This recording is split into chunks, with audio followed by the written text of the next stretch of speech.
El título del sermón de hoy dice en sus boletines: ¿temes a Dios? ¿Guardas sus mandamientos? Y uno se queda como que confrontado con esas dos palabras, ¿cierto? Esas dos preguntas que están en el texto que acabamos de leer. En la búsqueda de la sabiduría y de tener una vida que agrade a Dios, el predicador que aparece en Eclesiastés nos anima a que demostremos esa vida que agrade a Dios a través de ese temor que vamos a demostrar al guardar los mandamientos. Y pudimos, como meditamos hace un momento en Eclesiastés 12, 9 al 14, al final del texto tiene un título arriba y dice: resumen del deber del hombre. Resumen del deber del hombre. Y el último versículo de este texto lo resume: teme a Dios y guarda sus mandamientos. Hace mucho tiempo hubo una atea y un joven cristiano. La atea le preguntaba al joven cristiano y le decía que le confirmara que lo que la Escritura dice es verdad. Y el joven cristiano simplemente le dijo: cada vez que tú abres la boca, confirmas que la Escritura es verdad.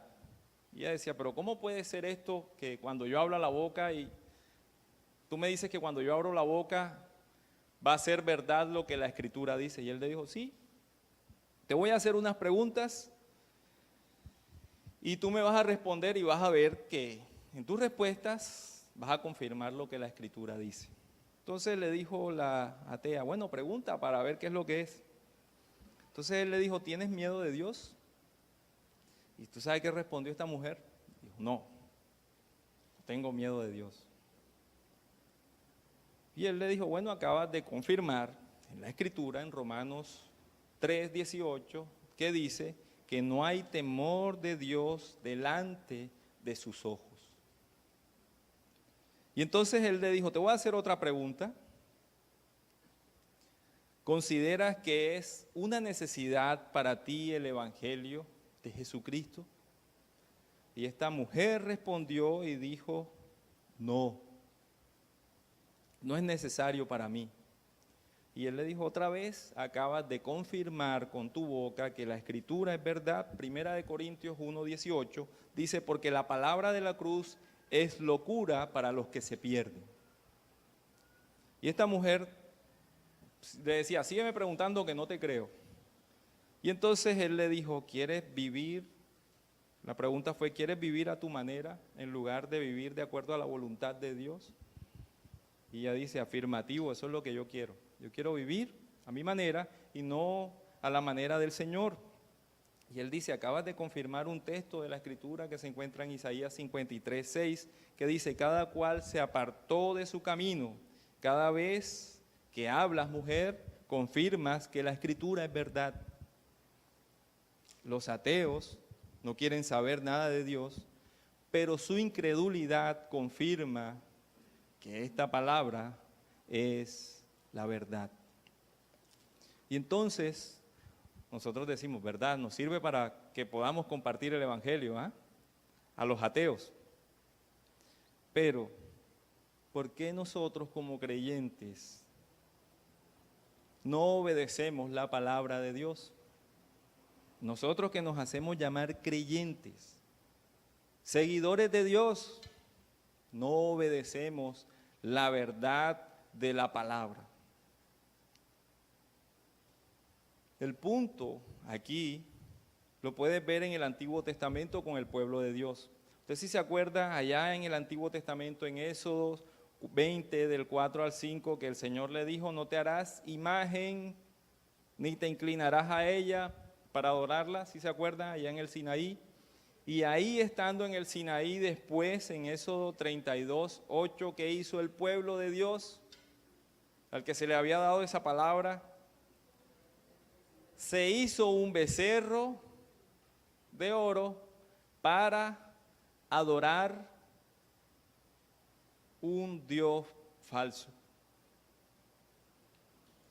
Y entonces a lo largo de su historia Israel se apartaba del Señor porque seguía su incredulidad y quería ir tras dioses que no son Dios.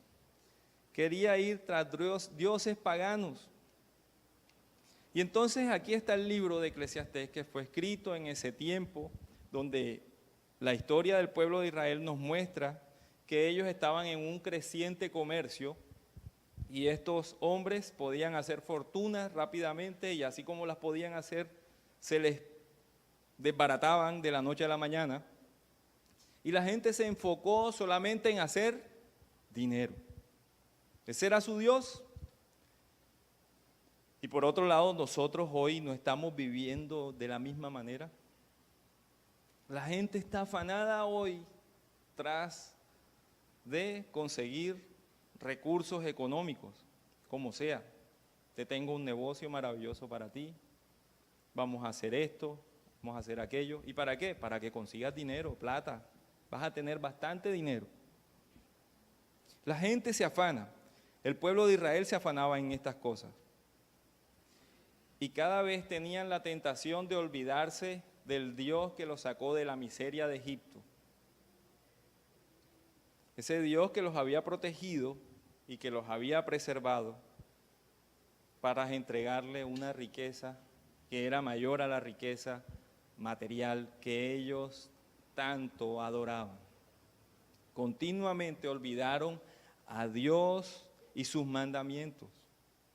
Y nosotros hoy, ¿qué hacemos?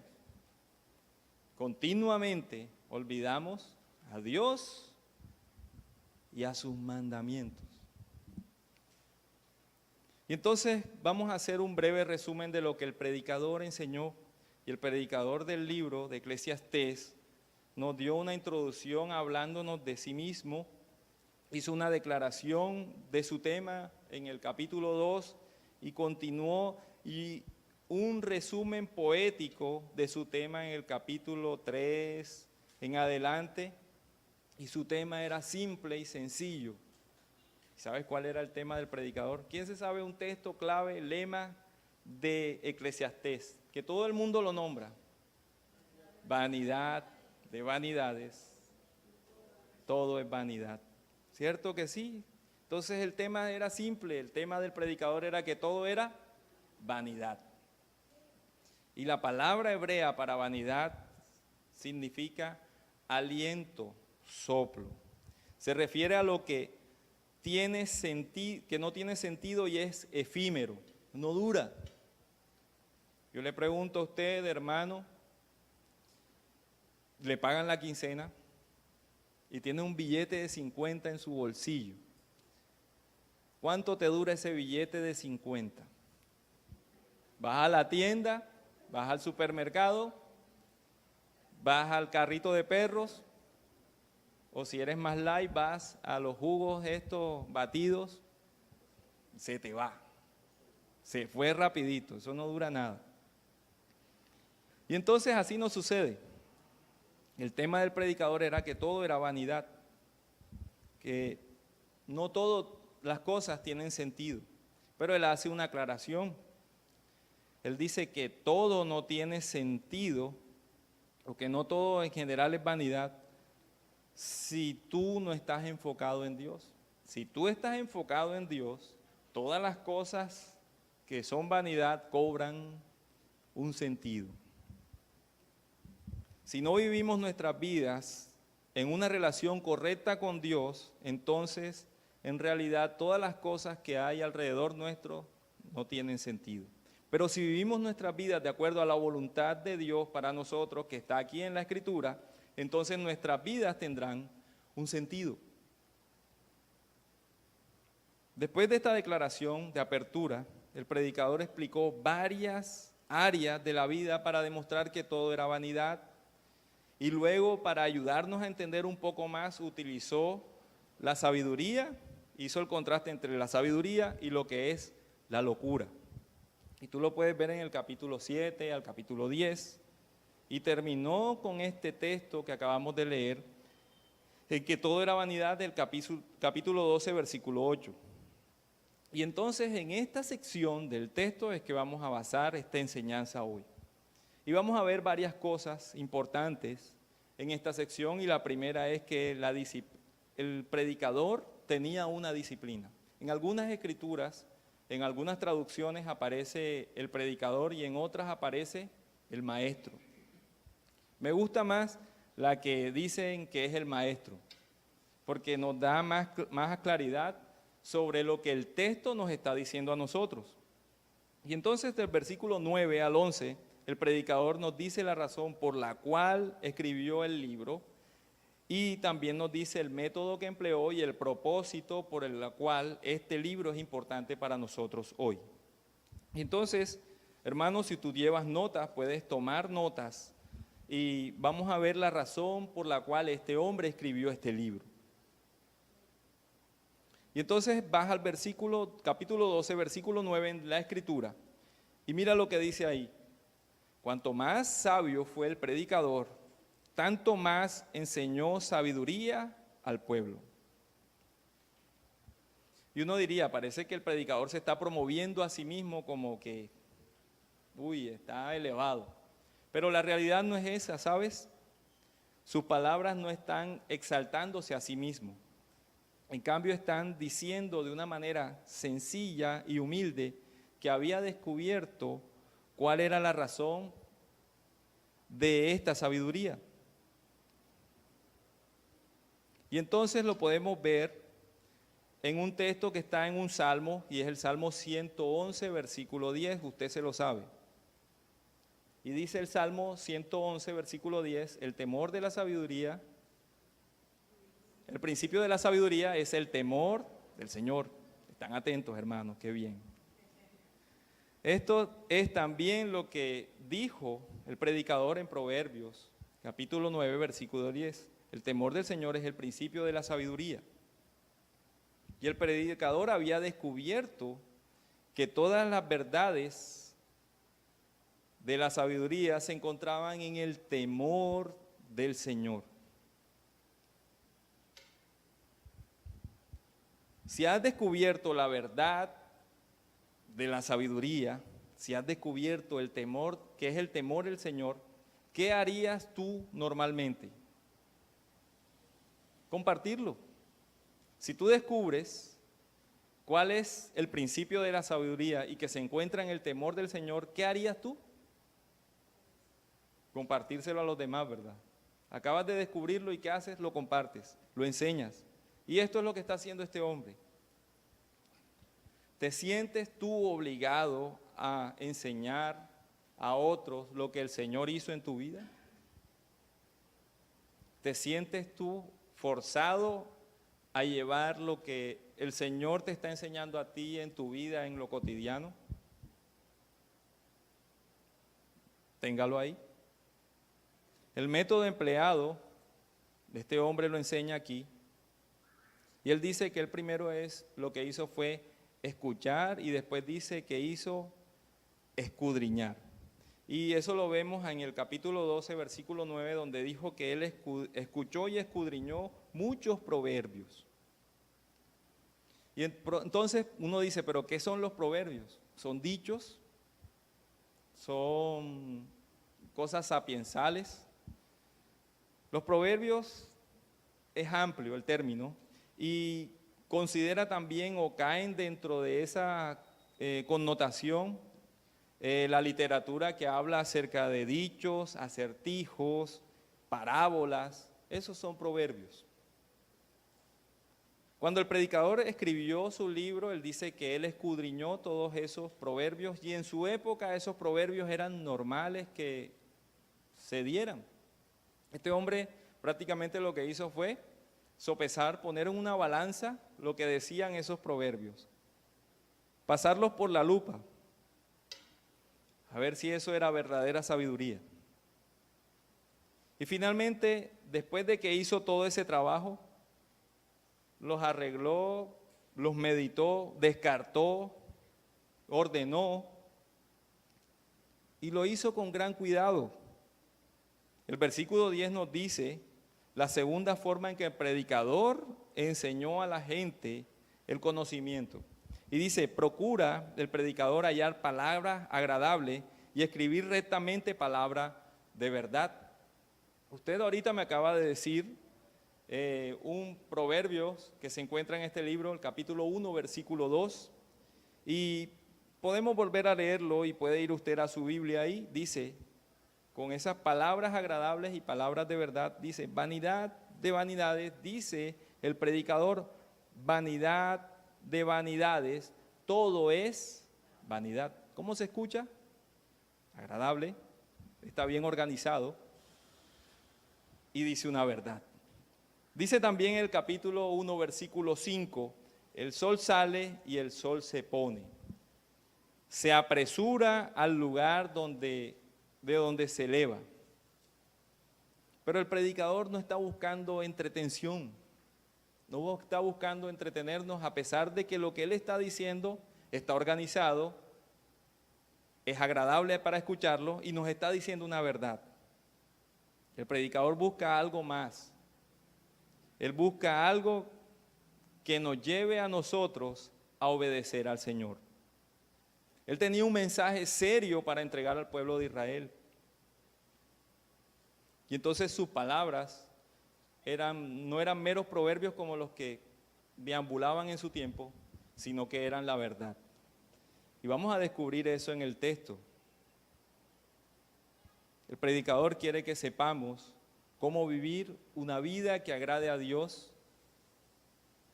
Y solo las palabras de verdad nos pueden ayudar a nosotros o nos pueden enseñar a nosotros a agradar al Señor, adorarlo realmente. ¿Quién nos da ese entendimiento? ¿Quién nos dio el entendimiento acerca de la vida eterna? ¿Quién nos dio el entendimiento acerca de una vida abundante? ¿Quién nos habló la verdad? Jesucristo. Y entonces Él nos enseña el valor del libro. Y tenga en cuenta que el valor de Eclesiastés, cuando el predicador dice en 12:11, las palabras de los sabios son como aguijones y como clavos hincados, son las de los maestros de las congregaciones dadas por un pastor. Y entonces aquí encontramos unos instrumentos, unos clavos y un aguijón. ¿Cierto que sí? ¿Cierto que nosotros no sabemos qué es eso? ¿Qué podemos imaginarnos nosotros qué es eso?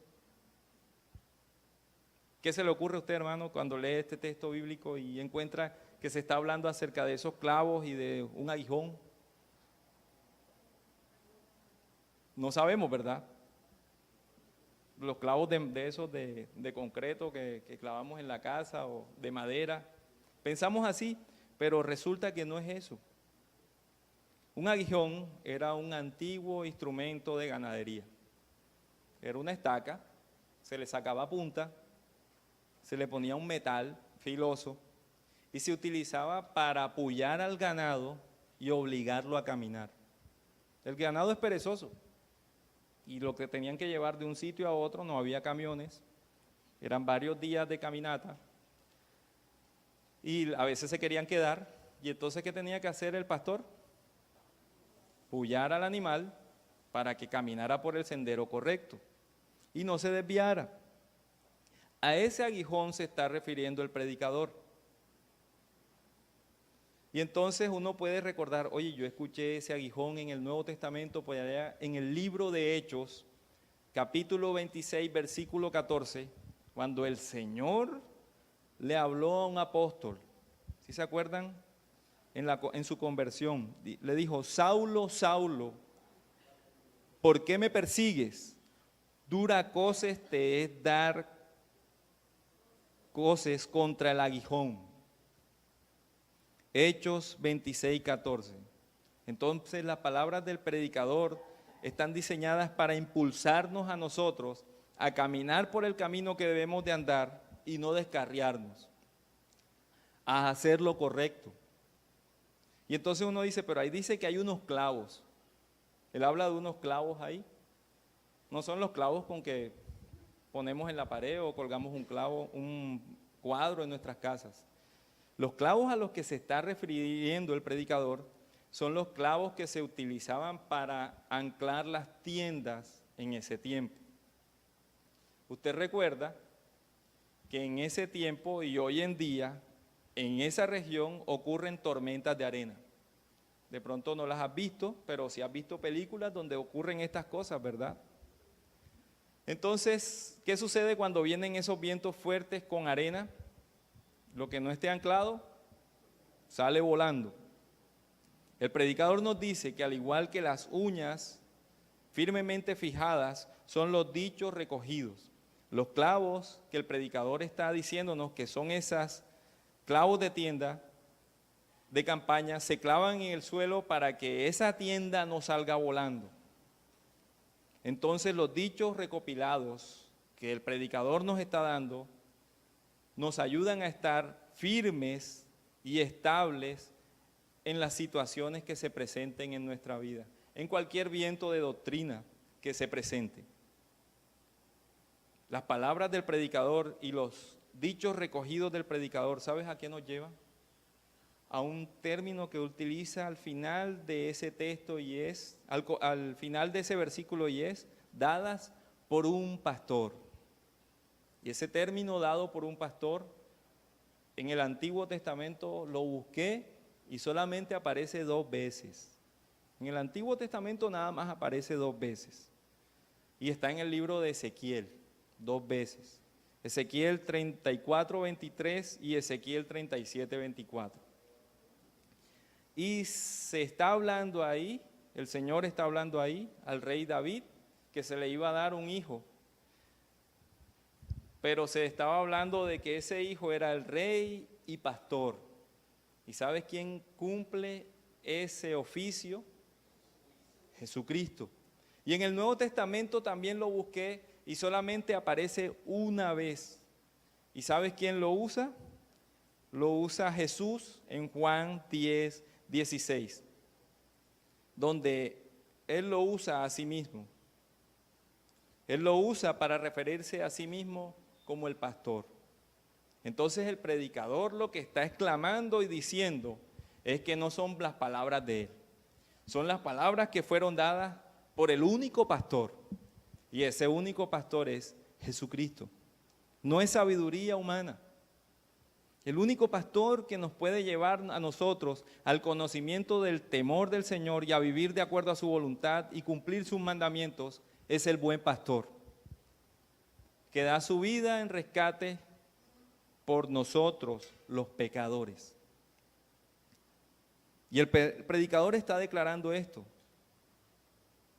No son meramente palabras de un hombre, son las mismas palabras de Dios. ¿Usted lo cree, hermano? ¿Usted cree que esta palabra que tenemos aquí hoy es inerrante? ¿Usted cree eso, hermano? Esta es la palabra del Señor. Y ahora, yo les decía a ustedes que el predicador está dando una serie de indicaciones, o el maestro está dando una serie de indicaciones, ¿y se las da a quiénes? Perdón. ¿A quiénes les da indicaciones el maestro? A los alumnos. ¿Y quiénes son los alumnos? ¿Quiénes son esos alumnos? Nosotros. Y entonces, Él nos habla a nosotros sobre la responsabilidad que debemos de tener. Y entonces Él da unas órdenes establecidas, dadas por el buen pastor. Y la primera es guardarse de la sabiduría que no es de Dios, y lo encuentras en el capítulo 12, versículo 12. El primer mandamiento es guardarse de la sabiduría que no proviene de Dios. ¿Y qué pasa hoy? ¿Qué pasa hoy con eso de que la sabiduría, que debemos de guardarnos de la sabiduría que no viene de Dios? Entonces Él dice una frase ahí interesante y dice, más allá de esto, Se refiere a las palabras y dichos recogidos que no provienen del único pastor. En otras palabras, el predicador está diciéndonos claramente que solo la enseñanza que viene del único pastor nos enseña a vivir una vida que agrade a Dios. Y él habla de hacer muchos libros, le dice al alumno. Y usted encuentra hoy en día que existen gran cantidad de libros que se escriben al año. Más de 2 millones de libros que se escriben. ¿Y qué enseñan esos libros? La mayoría de esos libros enseñan a algunos a cómo vivir la vida cristiana. Algunos son de superación personal. Y tú ves a muchos cristianos leyendo literatura de esa.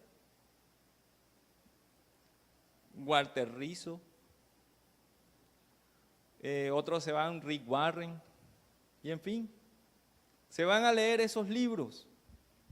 ¿Y qué encuentras ahí? Esa es la verdad. Esos libros son inerrantes, esos libros no fallan, esos libros te ayudan. De pronto sí podemos decir, sí, me ayudan, me dan buenos consejos y cosas, pero ¿son inerrantes esos libros? Entonces hay un libro inerrante y hay un libro inspirado. Y ese único libro inspirado o soplado por Dios fue la Escritura. Entonces, hermano, ¿qué haces perdiendo el tiempo leyendo otros libros cuando no dedicas el tiempo suficiente a leer el único libro? Entonces, por eso el predicador te dice, cuídate de la sabiduría que no es de Dios. Y hoy en día, como estamos tecnificados y estamos en la era de la tecnología, ya no buscamos libros, sino internet. Yo quiero saber sobre consejería pastoral y voy a internet. Y resulta que estoy leyendo una página, como allá todo es un poco oscuro y un poco no con la verdad, terminas leyendo consejería pastoral del libro del Mormón, o de los Testigos de Jehová, o de Walter Rizzo, o del Padre Linero. Y de pronto tú tomas eso, oye, sí, esto es la verdad, esto es lo que yo necesito para mí, está en la Biblia, porque ahí dice. Pero tú has estudiado la Biblia para decir, eso que está diciendo esa página de internet, ¿está de acuerdo a lo que la Escritura dice? ¿O no? Entonces la segunda orden para nosotros los estudiantes es temer a Dios. Un hermano decía que cuando se paraba al frente, aquí al frente, da temor, y sí es verdad, da temor, mucho temor. Tanto temor que yo quiero salir corriendo y no quiero pararme aquí, a hablarles a ustedes de la palabra de Dios. Él decía que cuando se paraba aquí se sentía como una gallina en un alambre y bamboleaba para todos lados. Y es la realidad, pero entonces, ¿cuál es ese temor de Dios que nos está diciendo la Escritura que debemos de tener? ¿Qué significa la palabra miedo en el contexto bíblico? Entonces algunos dicen, bueno, yo creo que es ir al circo del terror. Sí. O yo creo que es ver películas de terror, eso es miedo. No, ese no es el temor al cual se está refiriendo la Escritura. La conclusión es,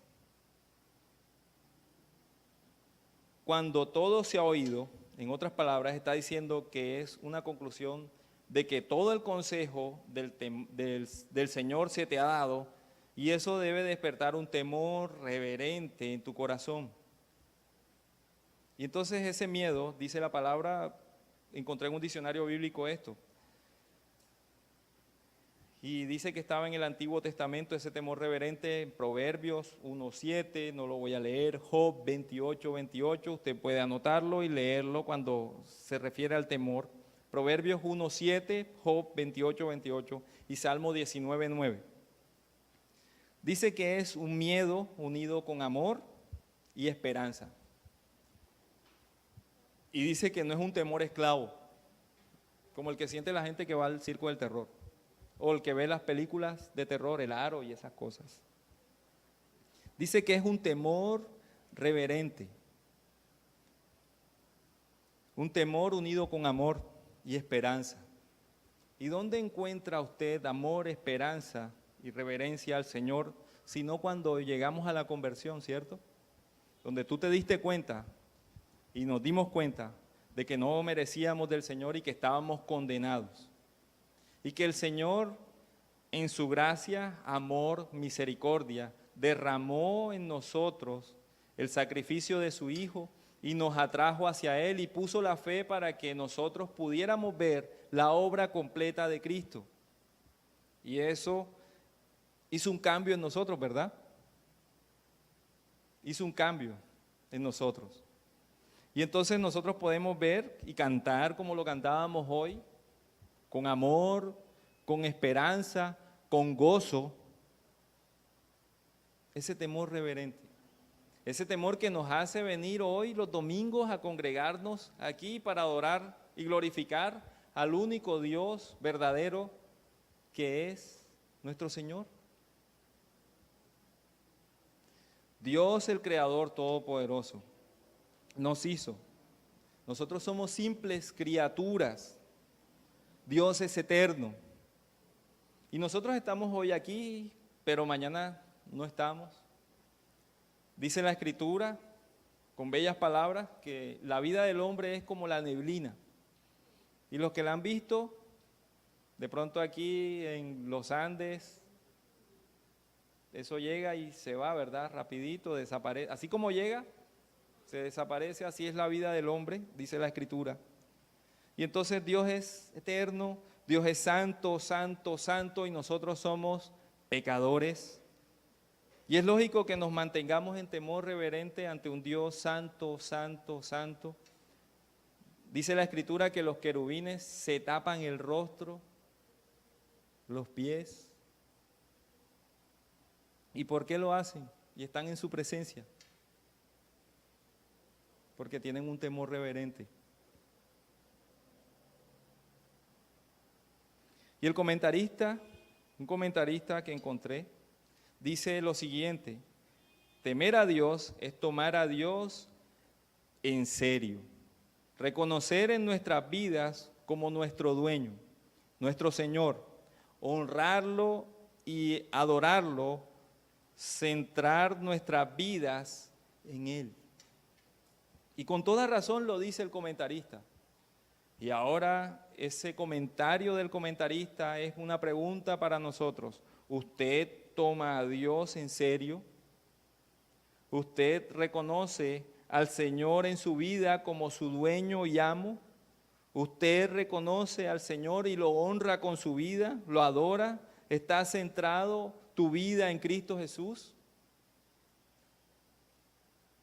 Y entonces, ¿cómo nosotros mantendremos ese orden para temer a Dios?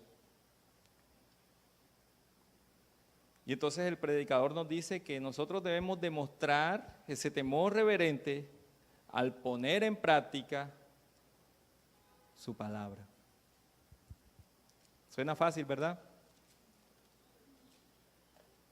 ¿Suena fácil? Sí, sencillo. Pero ¿por qué no lo hacemos? Y entonces nos da unas motivaciones más a nosotros los estudiantes, el texto bíblico que acabamos de leer hoy. Y Jesús nos da una motivación grandísima en Juan capítulo 14, versículo 15. Y dice la palabra del Señor ahí: si me amáis, guardad mis mandamientos. ¿Nosotros amamos a Dios?